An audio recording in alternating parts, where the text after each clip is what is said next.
So I'm happy you guys got to join us, and we're going to get to learn about everything hash related and everything about a guy that runs Green Planet and loves it, and super interesting cat. And I'll add him right now. His name is Canadian Bacon. And those that don't know who he is, he's a notorious cultivator from Montreal, Quebec, and a really interesting cat. He does a thing called growing naked with bacon. And I assume he got quite a few hits for that, and quite a bit of, there he is. Here we go. There he is. We got some plants. There we go. We're in the garden. What's up? And we got bacon. So you've been a long-time supporter and a very interesting human being. It's been a journey, right? It's been a journey with Green Planet. And, you know, it's been very, there's a few relations in your life that really makes a difference in my growing career, and Green Planet has been one of them. Socially, and, you know, I went through that whole COVID and YouTube thing with Green Planet and loved it. Hey, what's up? So what got you into cannabis? How did you fall into this industry? How did I fall into this? I knew a couple of hippie chicks that grew some plants behind her house when I was 14. That was the first time I saw a marijuana plant. And then I went to Sunsplash, 1986, Jamaica, in Montego Bay. And First time I saw finger hash, first time I saw all kinds of weed, loved the people, and I was hooked. Hey, that was my first. Jamaica was the catalyst for all things cannabis for you. Jamaica was where I met all the crazy people I met in cannabis industry was in Jamaica. So I went to the Sunsplash, spent 3 weeks there, came home for 2 weeks, packed all my shit, went back to Jamaica and lived there for 6 years. And in Jamaica, I was making hand rub about 30 kilos a month. And it was arriving in Montreal by miracle every week. And could you have been part of the reason why it ended up in Montreal? Yes, I was a big part of it. Hypothetically? Hypothetically, well, hey, listen, it's over 40 years now, so I don't give a whatever. Yeah, what is so it? I had seen hash in Montreal because family members were bringing it in from Israel, and I was selling a lot of it, a lot of Lebanese hash, and as a teenager. And then when I got to Jamaica, it was like a whole new level, quality, the buzz. Maybe it was just being on the island, I don't know, but I was hooked, you know what I mean? And then I met people from Jamaica. I was brought to Amsterdam, and then I went to Spain, and then from Spain, I did the European thing. So I went after Spain. I went my first time to Libya, and then I went to Lebanon. Spent some time in Tel Aviv. It's a great experience. Amazing. So you've hit all the hotbeds of cannabis. It sounds like globally. Yeah. Because I came from Montreal, Justin, right? And hash was king in Montreal. We didn't see that much flower because we had the ports, right? And everything was coming in here. And I don't know, from the French culture, I think, we saw a little bit of weed, but the weed thing didn't start to about 93. Everything before 93 was all nothing but hash and white stuff. You know what I mean? So pharmaceuticals. Something we all tend to steer clear from. Yes, but it was that was the period. That was the 80s. That was I guess, you know, that was then. This is now, and we've learned a thing or two in our age. Right. So I saw a whole evolution of people starting to grow and move more over to the cannabis. And Western Canada had a big thing because they were growing some crazy weed, and it was filtering down to Montreal. And it was kind of replacing the hash scene. Honestly, Bacon, the early 90s were a really, I tend to look back on it kind of like Al Bundy, you know, the days of football where you basically peaked out in high school. I didn't realize those days would be so good. The 90s were a very special time. Everyone was working. And money just fell into our laps. It was ridiculous. Today is a much different market. You got to work, 10 times harder for half as much if you're lucky. You know, Justin, the biggest thing that I noticed is when YouTube got popular and we started doing social media, right? And then I got my license in 2017.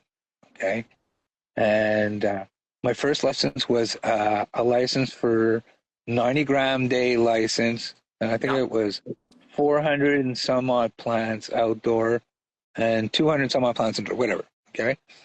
And then because I used to sell a lot of hash in the universities, I knew a couple of professors, and Health Canada gave me a research license for 6 acres, no plant count, and for product research and development, right? Health Canada gave you a 6-acre license? Yes.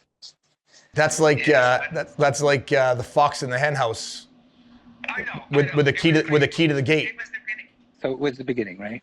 Yeah. I'm showing all these plants, like 6 acres of weed, like on YouTube. So I became very popular. And then I started inviting all these, like Harley Smith and all these people from the States, university connected, all the people in the States coming on my show. So here I am in Quebec, and I'm growing all this weed, and I'm making hash.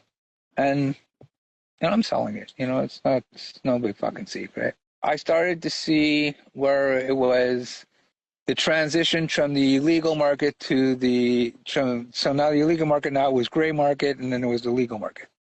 Yeah.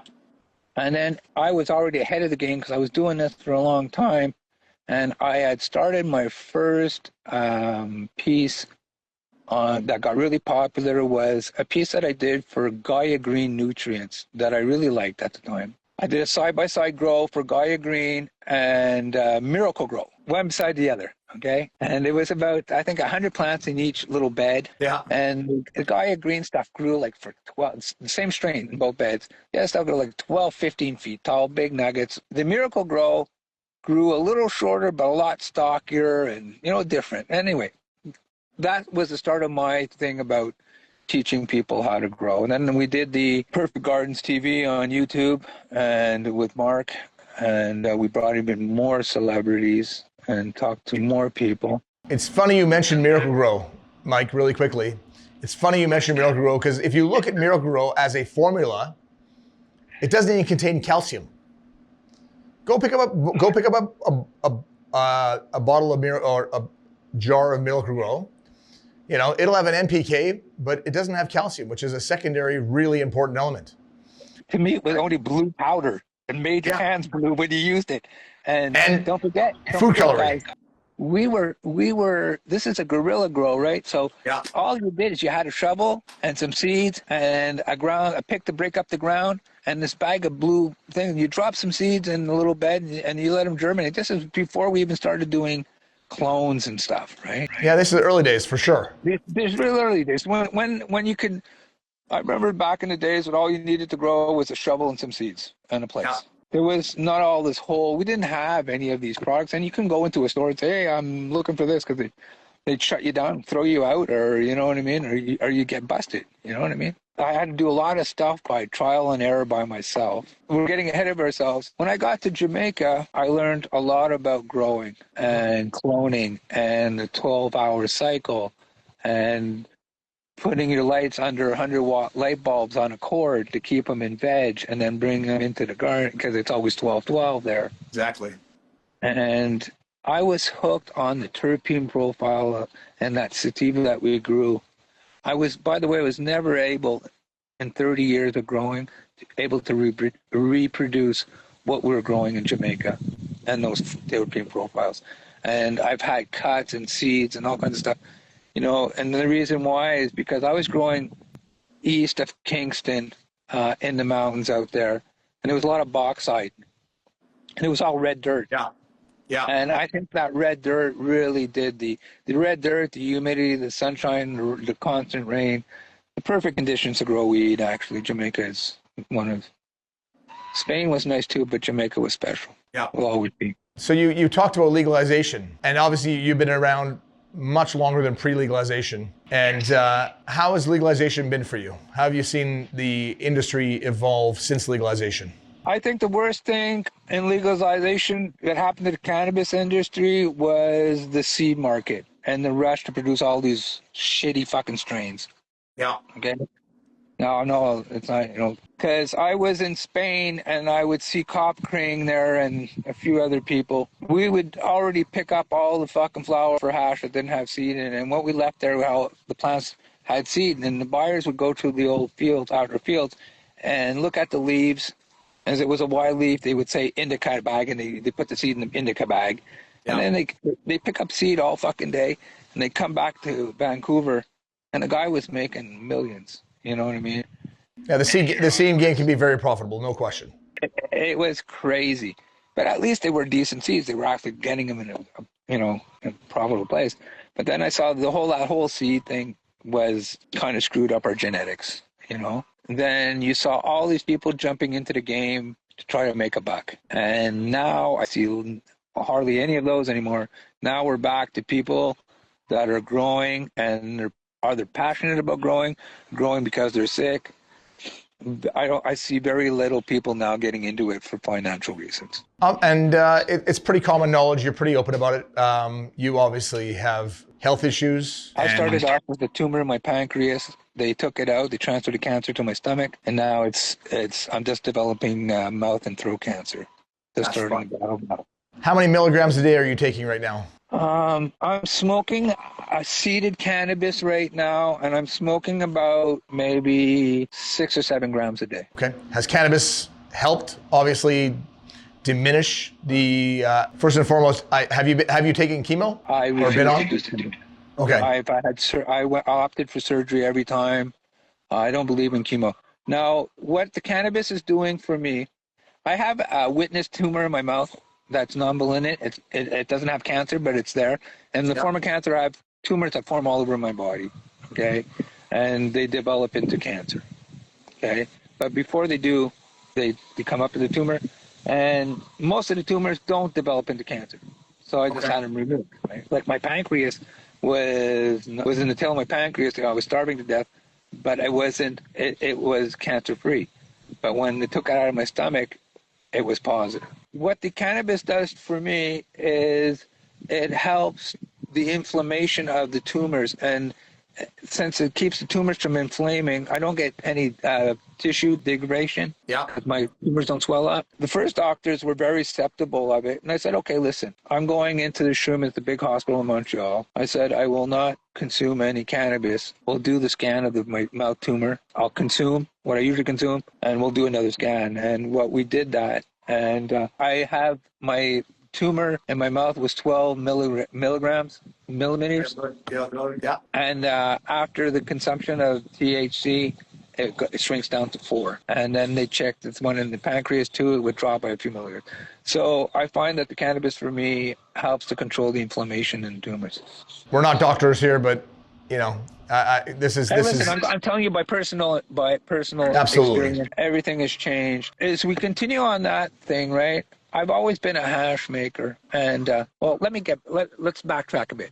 Sure. I got into cannabis. I was smuggling a lot, bringing importing, and after spending all that time making hash in Spain and spending some time in Lebanon, coming back with all this knowledge, and the cannabis in Canada was exploding. The need for me to import disappeared because I had the knowledge to produce. So, and today it's funny because I send hash out to my friends in Spain, and they prefer the Canadian hash than the one hash they're making out there. That's funny. It's going back. Funny as fuck. You know what I mean? What's involved in making good hash, Mike, in your opinion? Choosing the extraction technique and being very good at it. Okay, and always working with the best product you can possibly find. There's the misconception that hash, you can always use your leftovers and your trim and that you'll make hash. But when we were in Spain and I was in Lebanon, we'd use a whole plant. We weren't using leftovers. You can use leftovers. And that's sort of the selling point of the bubble bags, where that education came into, is where you could take your trim and remove the trichomes on that trim and end up with some hash, you know. And that was very good, you know, because a lot of people before the bubble bags were just throwing the trim away. They weren't even thinking of washing the flour. Now, the second thing is, I'm an outdoor grower. Outdoor is only good for extraction. It's not made for a flower market. It doesn't create a dense enough flower. It doesn't finish up fast enough. There's strains, especially because we're in Canada. I mean, if we were in a different environment, for sure, or light depth, but in Canada, I agree with you 100%. Our climate is better suited for hash making, for sure. Yes. And the funny thing that's always gotten to me is even as the flower didn't look very pretty and it was larvae and it was full of trichomes, the sun-grown product hash was always better than the prime material that I was washing from the indoor. Yeah, well, I mean, Frenchie Cannoli always said, what makes good hash is always terroir. It's the location this is grown. It's the love. It's the energy that's put into that plant. I totally agree with you, by the way. Whole plant, and I love outdoor cultivation. I do too. I find it. I love anything to do with it. We had this heavy conversation before that we're not going to get into earlier before we did this live.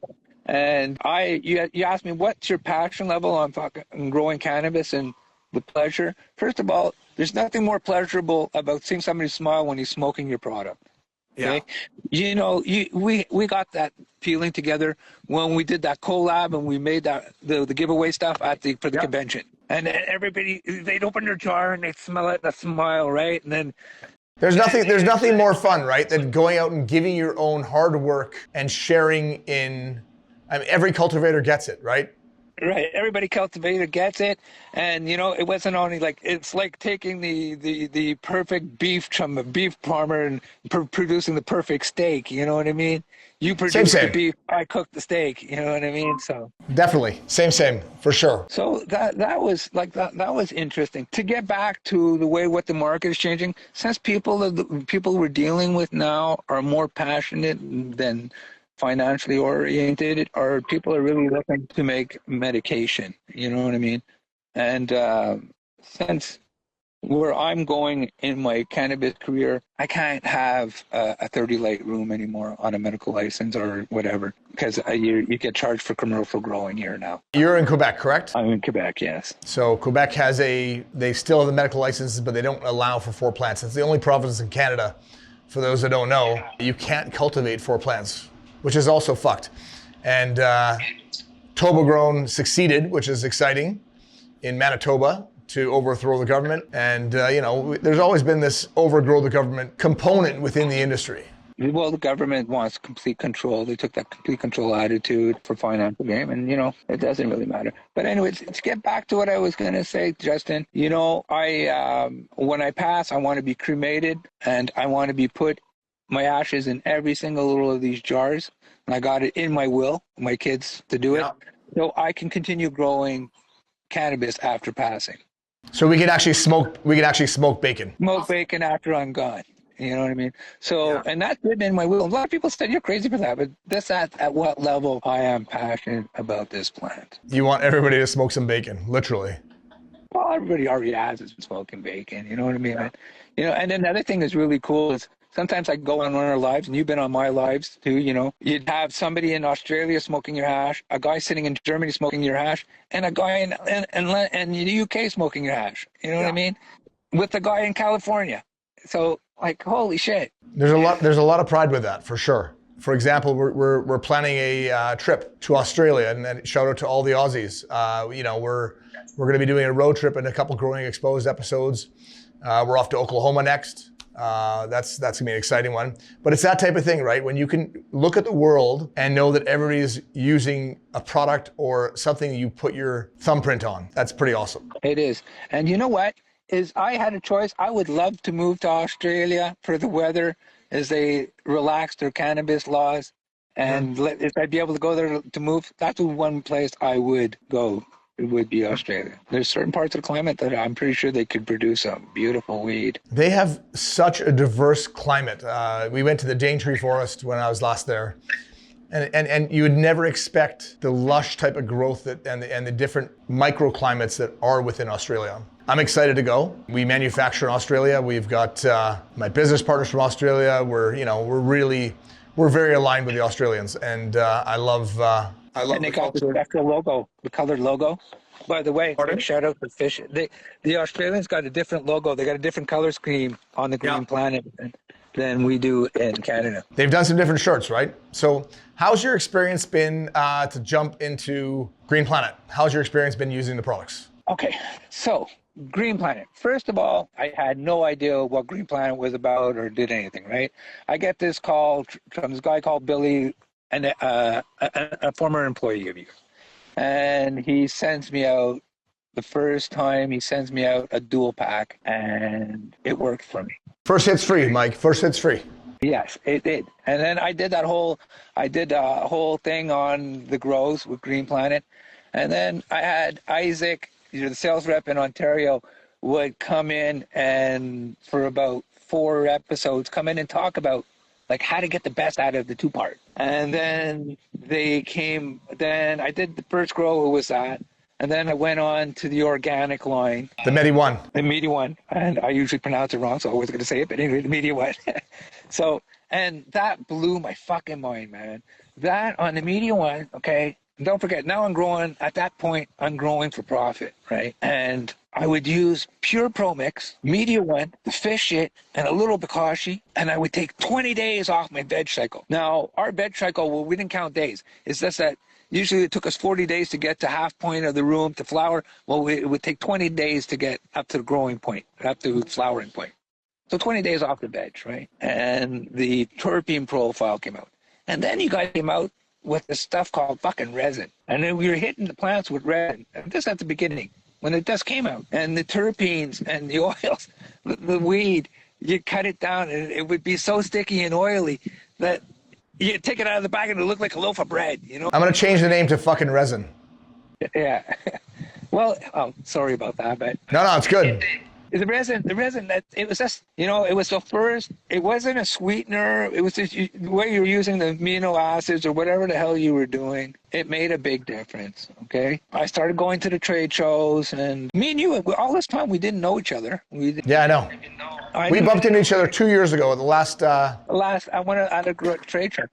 And I knew everybody else in the company, or talking to most of them, at least the sales reps in Ontario and in Quebec. Yeah. We didn't know each other. I get invited by Patrick, the best sales rep in Quebec. Hands down. He invites me down, and he says, Mike, listen, can you come and talk about hash in the grow stores where we sell Grow Canada, Bright Lights, and all the other stores, right? I would go with Patrick there one afternoon, and people would come and see us in the stores.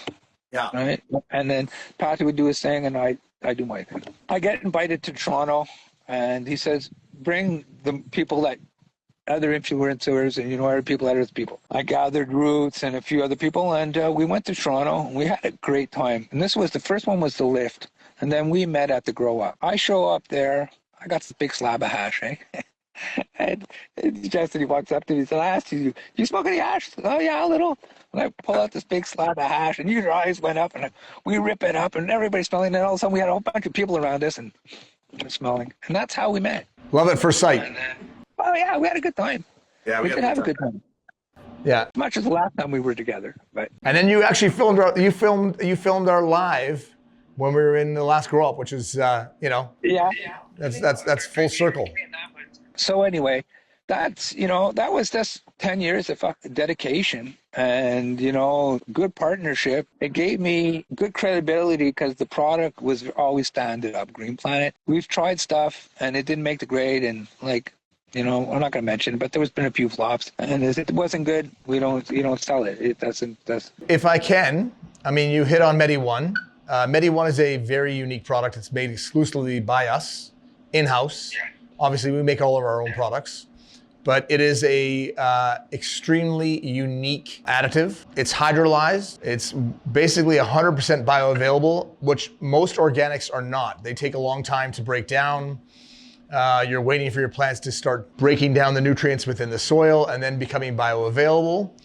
And Medi One is extremely fast acting. You actually burn your plants if you're not careful using an organic. And that's a really completely OMRI listed natural product. But the way we created that product was we wanted to do something different. And as a manufacturer, we're always trying to be ahead of the curve, creating products that are completely different. No different than pheno hunting, no different than you cultivating.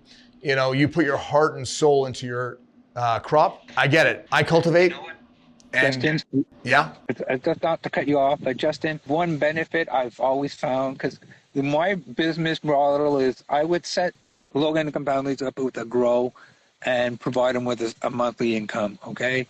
And I would show up there with the organic line, the media one, and some fish shit, and some bokashi, and we would pre-mix the soil, right? Yeah. And I've never had an issue with somebody, even with had no experience, never screwed up the grow compared to we're using DH or, heavy synthetic.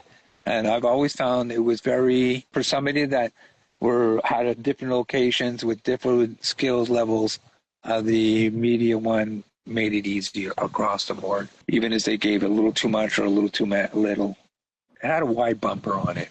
For sure. It was developed for people that were in wheelchairs, that were, that's kind of the way we looked at it. People that were sick, that didn't want to mix 15 bottles. It was designed as make it the most simple, effective product we possibly could with everything in it. So that was the genesis behind the manufacturing of that product. And you know what? It gives me great pride to know that you have had great success using it. I had incredible success, and you touched on something there. There's two types of growers I found. There was my friends that used to like to grow in the rock will and the cocoa and the substrates, okay, perlite, and they would love the third part, and they would write everything down and measure everything, and they're very HD like growing kind of people. And then you had the other guys and other women would grow beautiful plants, but it was all by thumb and by feel, Yeah. And that's where the organic line was very flexible for those people. Now, today, since I'm not financially motivated and I'm paying for the hydro and I'm not selling 10 kilos of hash a week, you know what I mean? I'm using the Horty line just because you've got this grow here. There's a little, well, I'm not going to say the number, but there's a lot, right? You can see for yourself. That's a big field. Yes, and I shit you not, I will, from start to finish, I will buy 2 bags of the CalMag, the Horty line. Yeah. I'll go to a bag and a half of the Horty Grow, and then half a bag of the pre-bud and after-bud for this whole grow. So you're looking at less than $300. Maybe to our detriment, we're always thinking like from a non-financially profitable standpoint. I always do everything grower first. I want to give people the best bang for the buck, the cleanest product. And you alluded to organic growers, right? One of the issues is organic inputs, right? People are putting organic inputs into their plants, not knowing the true source. And this is a really important fact, right? So if you're using fish, for example, that are large, that have high heavy metal content, you can actually run into potential problems. So this is a very important fact for me. When it comes to sourcing the actual inputs, it's super important to find out where those organic inputs are coming from. Right. Because one, you can't flush. So if I'm preloading the soil in a true living soil grow environment and I'm loading it up, one, I might get too hot. And I've had many customers over the years that have loaded too much organics. And then how do I flush those organics out when it comes to the end? This is really important, but more importantly, where are we getting those organic inputs, right? Where are you sourcing them from? Are you buying is it shit back, is it guano shit? Or is it, Where's that back guano coming from, right? This is really, really, really important. So if it's coming from a recent bat cave, right, where they're doing scheduled sprayings of DDTs to kill mosquitoes and the bats are flying by eating all these mosquitoes that have been sprayed with pesticide, that shit is now becoming concentrated, right? Now you're getting a pesticide that's concentrated. And now you're putting it on your plants thinking, oh my God, I'm doing something great for my crop. It's really, really important to note. The organic inputs don't guarantee that you're having a healthy organic crop. That's why we use very, very small herring in the Medi 1. That's why the inputs are all super, super clean. It's just really important to note that when you're buying a product, you're not potentially giving yourself another problem, especially with COAs if you're an LP. especially with making sure that it's medicine. This is medicine for people that are potentially sick. And if I'm putting something in the bottle that makes the plant, even food coloring, there's no food coloring in our products because it doesn't need to be there. Still to this day, people are loading up their nutrient bottles with food coloring. And I'm like, why put something that doesn't need to be there if it doesn't need to be there? Did the food coloring transfer over to the plant at all, or was it just for show or just for the... I mean, listen, on flowers, they use food coloring and it ends up in the flower, right? They change certain flowers. Let's say a chrysanthemum, they want to change the chrysanthemum color in the petal and the leaf. It transmits into the plant. I don't know what food coloring does for our health, but sure as shit doesn't need to be there. No, it doesn't. Right? And then flushing agents, same thing. If you're using a chemical to extract nutrients from the plant, just as a cultivator, you have to ask the questions, why am I doing something? What am I doing to ensure that I get the best crop? And what are they putting in the bottle? Like, it says on the bottle what the product is. And then you have to trust. That's why people buy certain brands time and time again, is because they have that trust. They have a relationship with the brand and they know that that brand won't steer you wrong. So, yeah. And not only that, you get to use, you get used to using a certain product. Now will be my third harvest on the Horty line. Yeah. And I'm dialing it in now to my soil, my temperature. I know I'm very happy with the results I'm getting. Okay. Never mind the financial thing. And that makes it so much easy for me now. Like I got my containers already pre-measured out. So I don't have to weigh anything anymore. I know this cup is so many grams, 57. I know this at this line, So it gets very consistent. I'm able to produce consistent nutrient every 2 weeks, and then the same amount of water in between. I really like it.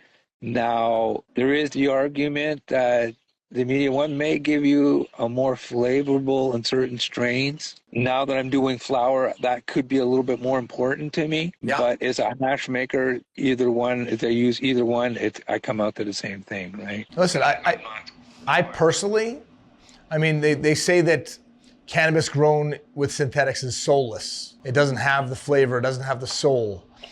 I totally disagree. If you're running a salt-based formula, you can do things like add tea, make a nice brewed tea to really up the microbes. There's certain microbes, mycorrhizae, and there's bacillus. There's all these additives you can put in to a already synthetic. So you're running the synthetic line. I totally agree with you on that. I don't know. I just find it makes it easier. As you're starting off, Green Planet and their nutrient line is very easy to use. The charts are pretty self-explanatory, and it's guaranteed success, And a lot of the results is what you put in the plants. And where I find where people are doing a lot of overwatering, there's other mistakes. But as you have a good nutrient flow where the plants are taking up all these great nutrients and they got a great immune system, it's going to give you so much of a bumper where it makes it kind of hard to screw up. You know what I mean? It's as simple as that. Let's segue to you also cultivate indoors, right? And you're growing under HPS predominantly, correct? Yes, I was. This is for next season's grow. I'm going to be concentrating on bringing down my electricity cost. I'm going to reduce size and bring up my efficiency. Since I'm not doing big scale, I'm going to do more high quality boutique product. Okay. And since I'm scaling down, I got to scale down my costs. And it's simple as that. To stay here in Quebec, as a Hydro-Quebec, they'll let me come back on a medical grow, but I have to be under 8 kilowatts a day. Okay. Are they limited? Are they actually limiting the amount of power you can use in Hydro-Quebec? Yes. Wow.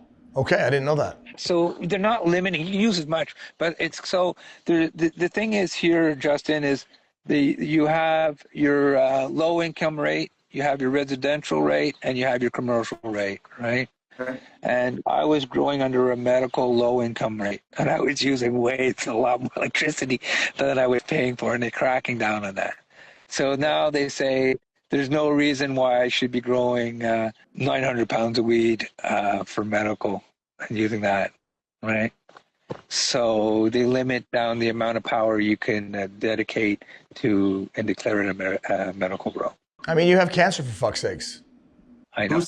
Who's to say what you can and can't do? Yeah, well, anyway, so I'm going to bring it down to 10 kilowatts. And the way I'm going to do that, I'm taking down all my beloved Divas, double-endeds. And at the convention in Toronto, I hooked up with Luminar. Yeah. And I bought my first micro mold grow light. And I'm doing this on a budget. Every month I run into Patrick and I pick up a light. Okay. And I'm supposed to get some kind of a sponsorship with Luminar, and we're going to redo the whole room. I'm also going to do a lot of controllers. I never used a controller.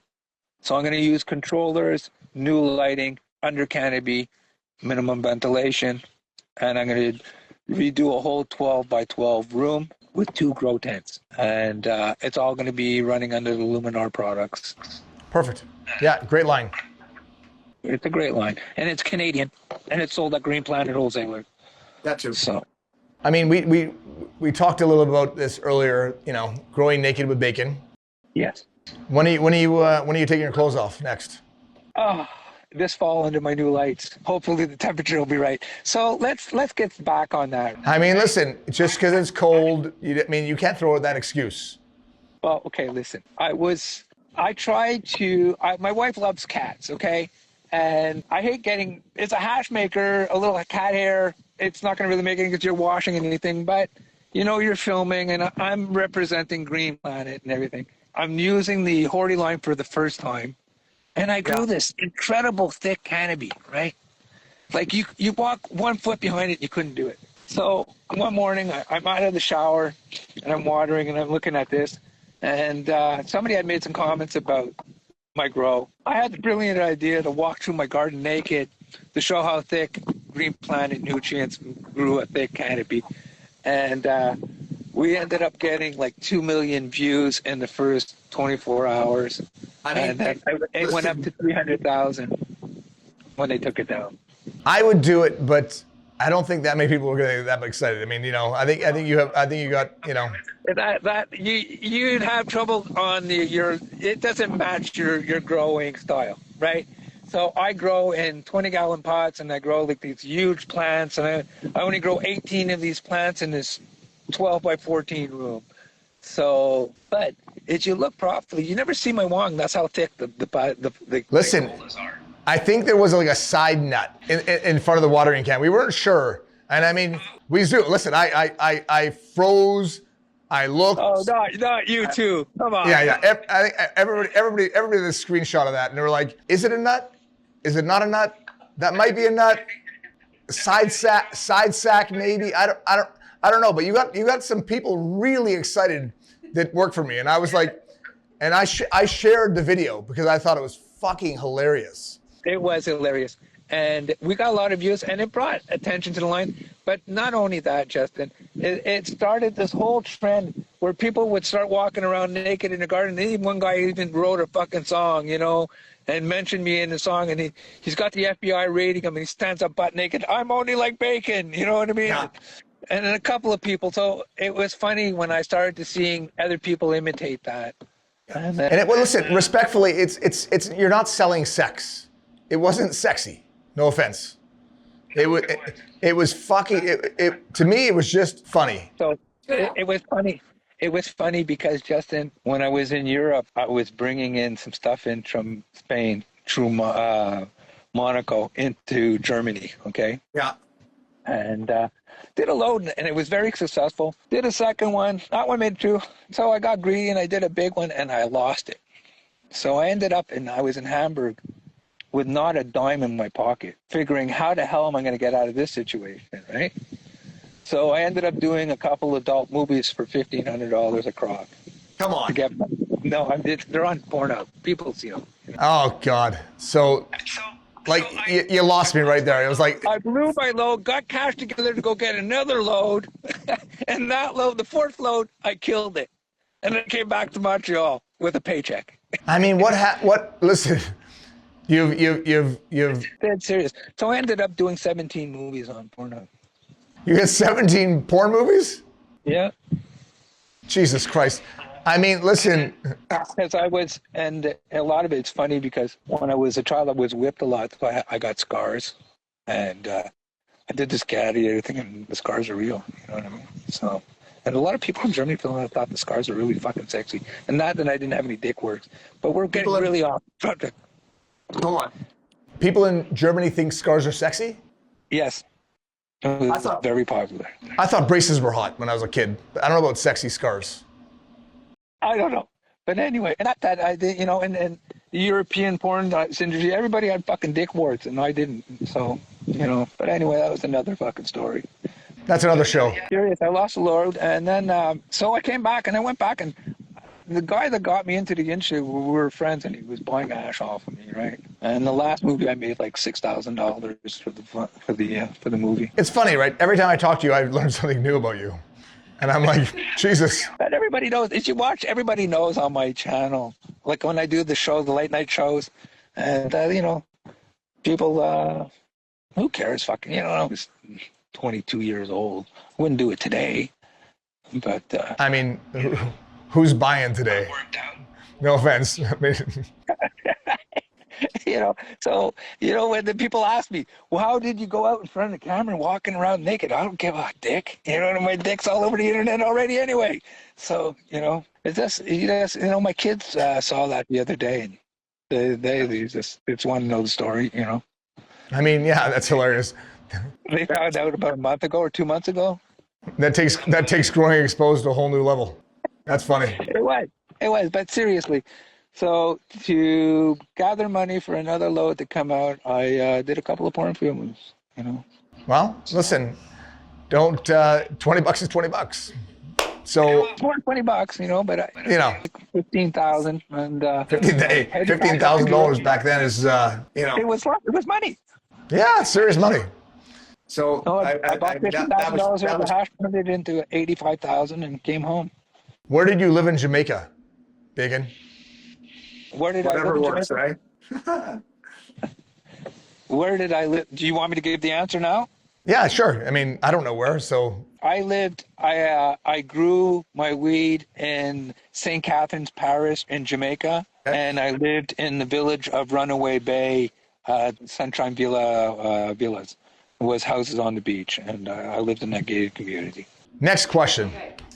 Newer strains versus older strains. What is the difference in the quality of hash between the two? And has the quality gotten better or worse with the new strains? Great question. The difference back in the day is we back crossed our strains. When we saw something good, we didn't mix it to make a seed pack, and the genetics were a lot stronger and more pest and disease resistant. Okay. The other thing too is since we started growing from clone, a lot of clones were cut from the previous season, so they were climatized. Mm-hmm. Now that's the big difference. Today you'll be buying seeds that are made in Mexico or in California, and you're trying to grow them in Winnipeg, you can run into issues. But as you buy seeds that are made in Vancouver and you try to grow them in Winnipeg, you're going to have more success. So breeder-wise, did you find that landrace strains were better for hash making, or the newer genetics that are coming out? The older genetics, the old Quebec seed stuff, this old black gold was Western Canada bred genetic. I used to be able to get 4 pounds of flower per plant, and I would get 1 pound of hash per plant. And now I need... So that's a 25% return. Yes. Which is really high for hash. It was really high, and it was, you know, all the old Bubba Cushes and all that stuff was really higher quality. Now, the variety of the terpene profiles in the last years are a lot better than what we had 10 years ago. Yeah. 20 years ago. Now there's a lot, like 20 years ago, you wouldn't see the vanilla strawberry you know. You had more of the lavender, the sativa had that bubblegummy smell. Okay, you're really lucky. You had the musky and the gases. But now you didn't see the fruits or the bakery smells that you get today. Yeah. You know. I think it's really important that if you have something that works, I find a lot of cultivators will jump from strain to strain, always looking for the latest flavor, right? Yes. And especially with hop latent, especially with Like I potential lift up my problems. hand. I've been chasing my tail, and I'll give you some background on that. When I was growing illegally, I was always growing the same goddamn strain and making a consistent product that was incredible. And then when we went legal in 2018, we stopped growing the black gold and we started growing all kinds of stuff. Yeah. And I didn't keep any of the old genetics, thinking that It's a miss. was going to be better. Yeah. That was the biggest mistake I've ever made in my cannabis industry career. It's a big miss. I honestly, if you have a banger of a plant and a plant that can keep you and you know that plant well, you have a relationship with that plant, my recommendation is if it's good, don't get rid of it. Don't get rid of it. Don't cross it.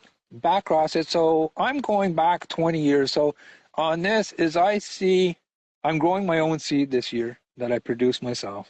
Okay. And whatever grows really nice, I may cross-pollinate it with it's all the same strain. So I'll find a male and I'll back cross it. Only a few plants for seed stock. And that's the seed stock that I'm going to grow next year. I'm going to do that for 4 generations. Produce my own seed stock and not introduce any other things into it. I have some re-veges that I hunted out this winter that I really liked. I found the strain, an old subcool strain called Chernobyl that produces a very almost useless bud flower, very larvae, but everything is covered in trichomes. It's incredible for extraction. I think a 7% CBD, and it's only a 15% THC. It's not a very high THC. Listen, who cares? Who cares about THC? THC shouldn't be the topic, right? I agree with you, by the way. Like low THC strains, there's so many good ones that are amazing. Well, I'm growing more now for medical side on it, right? And then I have for the hard hitting, because I got to make everybody happy. I got some beautiful Bubba Kush, an old strain from Subcool too, that want to back cross to itself and just grow it out a few seasons and see if it does make a difference. Yeah. And calculate how much bud I get per plant this year compared to next year and see if I'm going in the right direction. The grass isn't always greener. So, So next question. What strain were you cultivating in Jamaica? Okay, so Jamaica, I arrived in 87 where I started growing, okay? it's a long time. A long time ago. And in Jamaica, it was a sativa landrace, okay? Yeah. But then in the 70s, we had the European hippies that came in and they brought some indicans in. Yeah. Okay, but very few. So the influx came in from 71 to about 75 was the influx of cannabis. And then those strains progressed all the way up to the early 90s. This self-bred into itself and became the Jamaican red hair that we were growing. Okay. Yeah. And then in the 90s, say in 92, 93, the worst thing that could happen for Jamaica happened. The stupid bubble bags arrived on the island. Okay. And people were making bubble hash. Okay. And a lot of influx from the States were coming in. So a lot of strains, all screwed up strains that were growing in California, they made it in Jamaica. So that diluted. And then we had a couple of hurricanes and it killed off a lot of the land races. And when I say the bubble bag screwed up Jamaica is because when I was there, it was all hand-rubbed hash, and it probably was incredible. But who's going to stand 8 hours in a field making hand-rubbed hash when you can make hash with ice and water? That really changed the whole thing. When I went back in 96, I was having trouble finding any really hand-rubbed anymore. It was all bubble hash. And I was already making bubble hash in Montreal. And I was seeing this fucking M39 and the big bud in fucking Jamaica. You know, BC Big Bug, it's Jamaica in 96, you know, so. I'll share a personal story. I was probably 10 years old. My mom and dad gave my brothers some money and we went downtown Vancouver. I was young. My oldest brother was like, I'm gonna go buy some weed, you know? So we went to Granville Street. You know, the guy shows him, oh, fucking, 80s, early 80s. And and then anyways, so we're walking around and I'm like, okay, this is my first drug deal as a kid. And I'm not doing it, but my brother's buying this cannabis, right?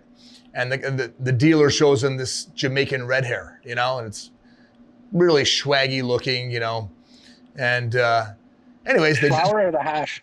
This is flower, right? This is in my earlier days of cannabis. So.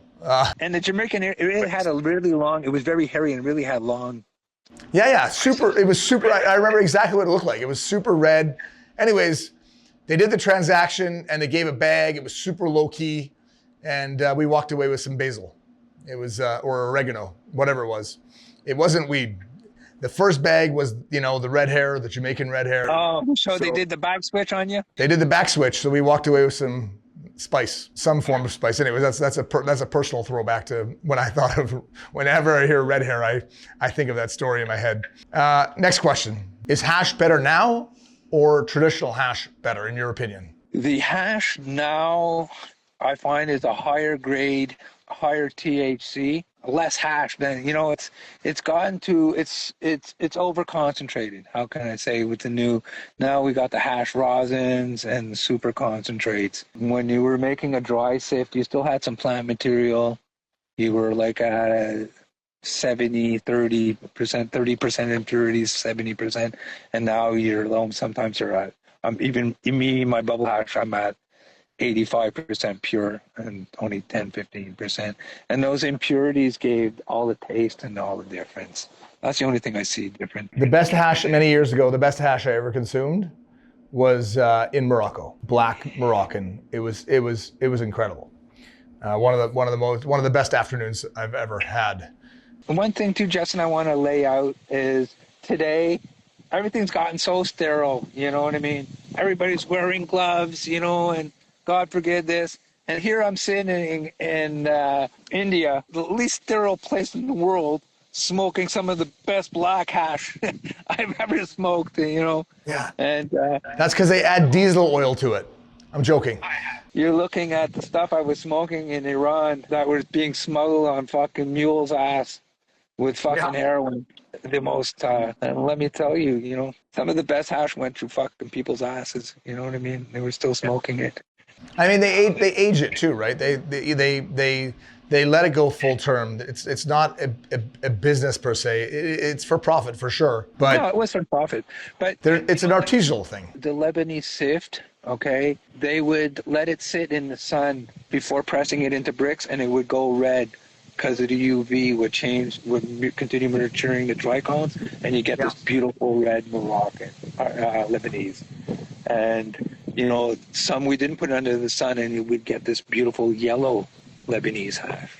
I came back here, and I'd be doing bubble hash, and I get a very clean tricone, and I would sit it under the UV lights for 2 days, and it would go velvet red, and I press it, and people would go crazy about it. You know what I mean? And all it did was put it under UV, and then I showed people how to do it. How does resin work? It works well. It works well. It puts the plant in a stressed environment. It's a blend of vitamins, but it puts a plant in a stressful position that it produces more trichomes. It doesn't produce more trichomes. It forces the plant to produce more resin.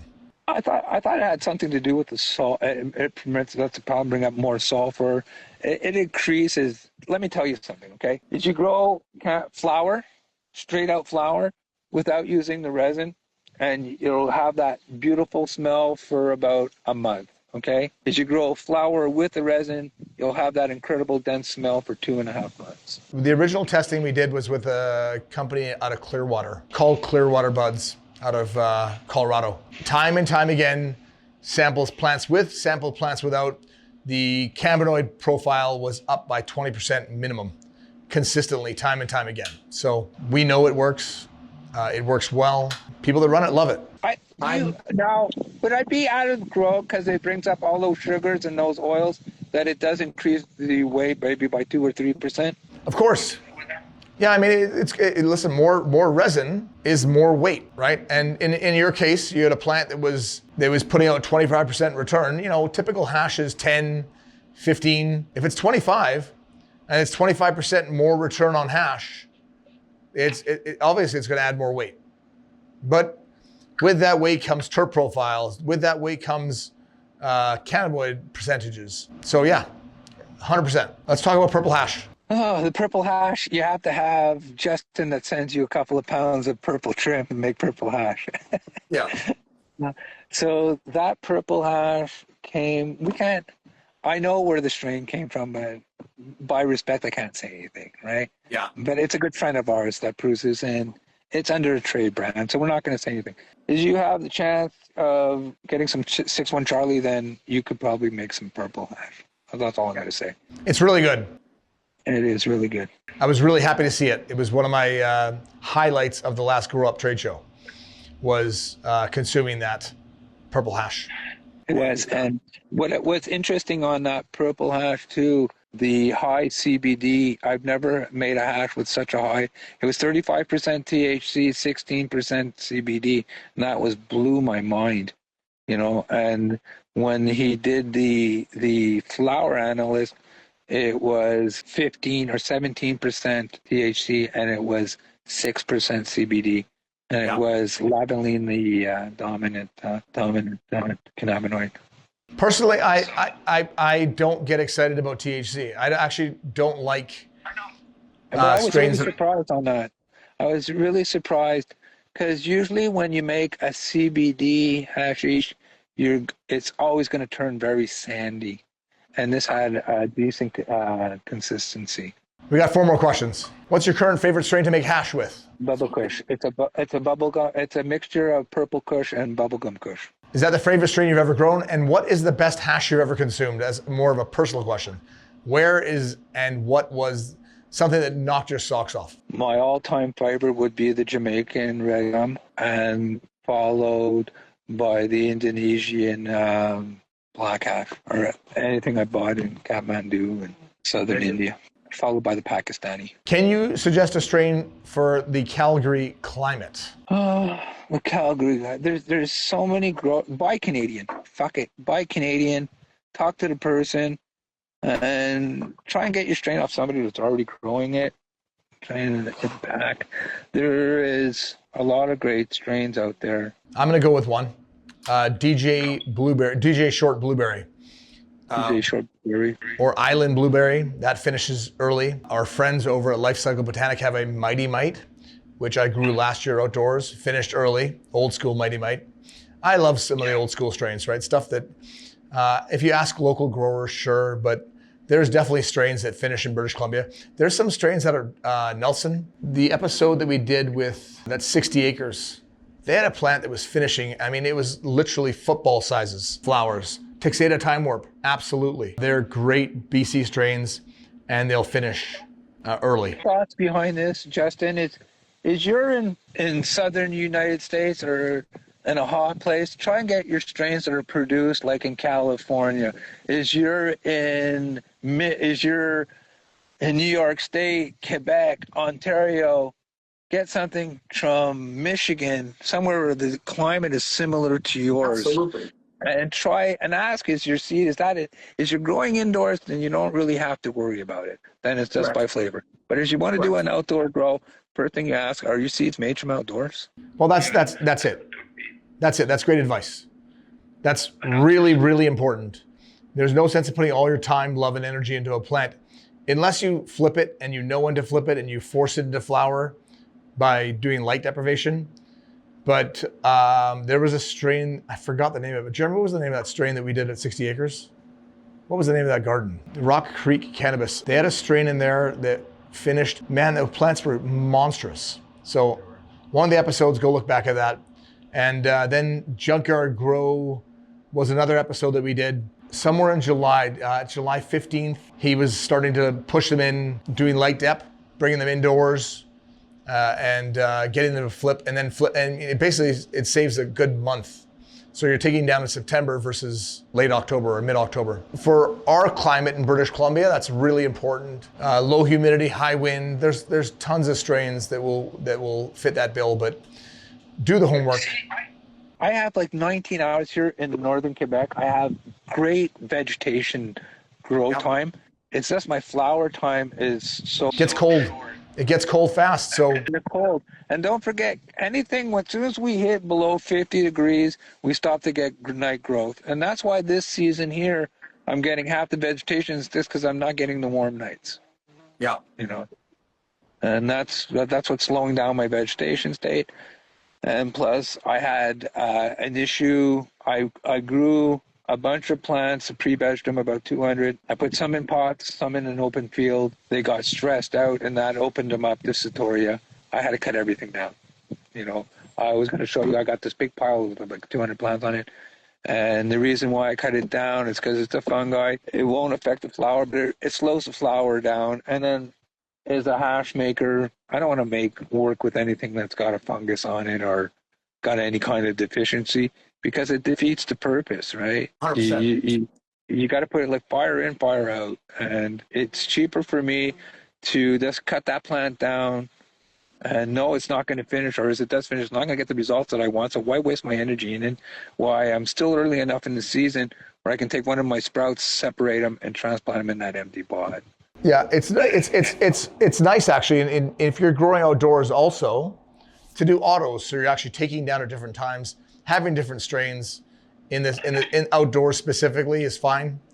I've never, in my personal experience, autos will grow outside, but I've never seen an auto that produces enough trichomes for it to be viable to make it. Listen, autos in the last 5 years have come a long way. I would have said that for sure 5 years ago. Like they just don't do well.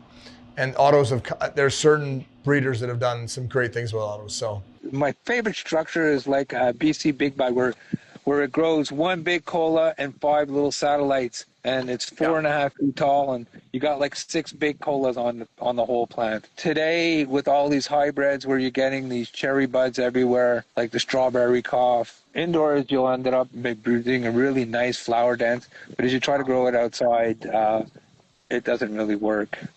I find the bigger bud strains do better for outside than the smaller hybrids that we're growing indoors. what's your favorite method of making hash, Mike? My 2 favorite, I have to break it down to 2, right? So it's either keep extraction or bubble hash. Now, bubble hash is like fresh pastry. When you make it, it's for your local and you got a quick turnover, that's great. But for longevity, I prefer extraction, especially if they're going to ship it anywhere. How are you drying your bubble hash? On glass. I do. Okay, so I'm always innovating on my hash technique. Even as it's been 30 years, I'm always trying to improve their flavor, packaging, shipping, whatever, in shipping life and that. So I do not like to use a freeze dryer because it removes too many terpenes and oils off your trichomes, okay? And it always gives that genetic freezer taste. There's certain strains that go really well, like the gelatos, not the gelato, anyway, pass on. There's certain strains that go like that. So I prefer to do a tumbler extraction and then do a heat emulsion than doing that. When I do bubble, I've been putting it on glass and letting it drip off. And the reason why I like to use glass is because trichomes are hydrophobic. They won't mix with water. Okay, that's why we can use water to separate them. Do you put the glass on a slight level so that it drains out? It drains out without removing any of the waxes. One of the biggest problems in bubble hash is that when we press out the water, we also press out a lot of sugars, lipids, and oils. Okay? By leaving it on the glass, that trichome, the water molecule separates naturally, and it leaves behind all those sugars and waxes. And what that gives me, when I pull it off that glass, it keeps the hash, gives that beautiful elasticity that's so desirable. And the terpene profile maybe increases it too because you're not removing anything. You can dehydrate to a point where and some of the terps are water soluble. So when you did the dry sift, you're getting more terp profile. Yes, but see, now the dry sift here is first. It's a lot more work because when I do a dry sift, I do a first sift through where I get my trichomes and a little bit of plant material. Then I do a static clean to remove my plant material, and then I got to take it from a dry material and turn it into oil. So I have to modulate it with heat, and that's where we're pressing it into bricks at the right temperature.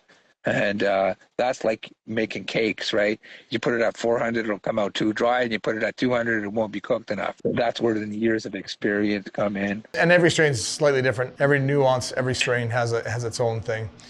What else? What cultivars are you cultivating right now? And what are you looking forward to most this grow season? Okay, the cultivator I'm growing right now is from my good friend beekeeper. Is in Sherbrooke, Quebec. Okay. He is a passion grower.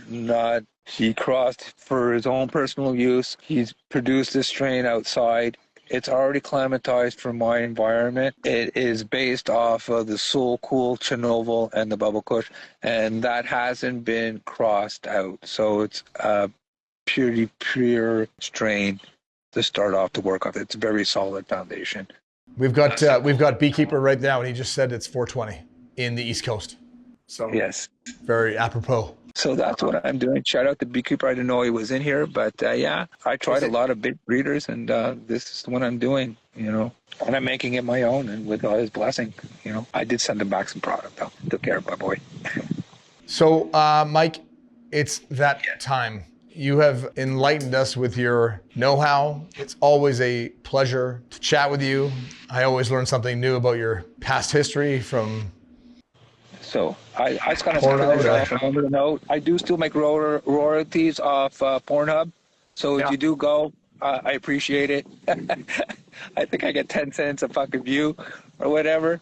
I usually average about $17 a month. It's not a lot, but everything helps. So You get $17 a month from Pornhub? Yeah. $17 is $17. That's a Disney subscription, exactly. That's it, right? But yeah, so on a later note, that's because I know I usually, every time that comes up, I get a surge in the check. That's hilarious. $22 next month. I'll show the check, and we'll come on, me and you, Justin, and we'll give an update. So if you're into watching old dudes have, I wasn't an old dude at the time. You know what I mean? I'm going to leave on this. One last question from me. You put a lot of effort into social media. You are one of the most engaging people on social media. Every single time I ever go on Instagram, I notice you're live. How much work, how many hours a month do you put in to this? And honestly, if you don't follow Bacon, make sure you do, because extremely engaging, and it's worth the time. This cannabis community is giving me so much, okay, that I do spend a lot of time, because there's a lot of people that reach out to me for the companionship and for the good fucking laughs. You know what I mean? Yeah. And I'm known for my hash, but I'm also known for this product. It was called the Bacon Juice. And what it was at the time I was running a diffraction still, and I was distilling a pure cannabinoid. And then I spent 3 years working on reverse osmosis filtration, that I was removing 98% of all the suspended matter in my hash rosin by bringing it down to 4 microns. And then I realized taking away certain waxes, and it made it more soluble for the body, and it helped a lot of people medically. And that's how it started off. Hash has always been my passion, but the medical people have always supported me. So a lot of people that you see on my live have a personal relationship with me, and I try to answer everybody back. Unfortunately, that whole thing with growing naked got my Canadian Bacon channel barred for a year because of the trend that I was starting for some reason. It was bringing organics to a whole new level, and it was maybe too fast. Yeah. The industry couldn't handle it. I will say this. You bring a certain flavor, you bring humor. Life's too short, and I appreciate it. It's not for everyone, but Mike, I really appreciate all you do for the industry, and much love, much health. I want to say one thing. I will be in Vancouver. You came down to see me in my town in January. I'll be in Vancouver for the Grow Up in Vancouver. We'll make sure we spend some time together. And we'll get to spend some time. And listen, let's all Canadians stay together and support each other. Let's make sure we break bread. Make sure you come out and spend some time with us. I will. Like, I'm hoping you pay for my ticket. At least for my pass. You know what I mean? I'll pay for my own ticket. I'll probably fly down myself. That's someone just said only I'm glands. trying to get you for 2 years. I tried to get you in my plane, and you walked away from it. So I'm so maybe sorry. when I see you in Vancouver, we'll go up together. I love and that. do a bacon expose in the air. Bacon, I really appreciate your time. I really appreciate you All the bringing best. me Thank in. you so much for making the time, and happy you got to join me on my chat. Yes. Thanks everybody for tuning in, and happy growing, everyone. Next Friday, I'm going to be at Jubal Exotics in Oklahoma. So no Tuesday, it's going to be on Friday. So we'll do Friday, 3 o'clock Eastern time, which will be noon our time, Pacific Standard Time. So 3 o'clock are my time. yeah, that will be it. And you guys will get to see Jubal Exotics in Oklahoma. We haven't been there yet, and we're going to get to spend some time with a very dear friend of ours, Cheyenne. And much love, everyone. She's killing it in the States, eh? She's a fucking gem. I can't say enough good about Cheyenne. And it was funny. She was in New York City the other day, and somebody walked up to her and said, "Do you know Canadian bacon?" And she wrote to me. We're a community. Let's stay together. Yes, yes. Okay, guys. Hey, Take thanks for care. hanging out. We've been people have been here for 24. We never went down. We've been going up. Pretty cool. I appreciate Thanks, guys. y'all, everybody. Bye. Bye.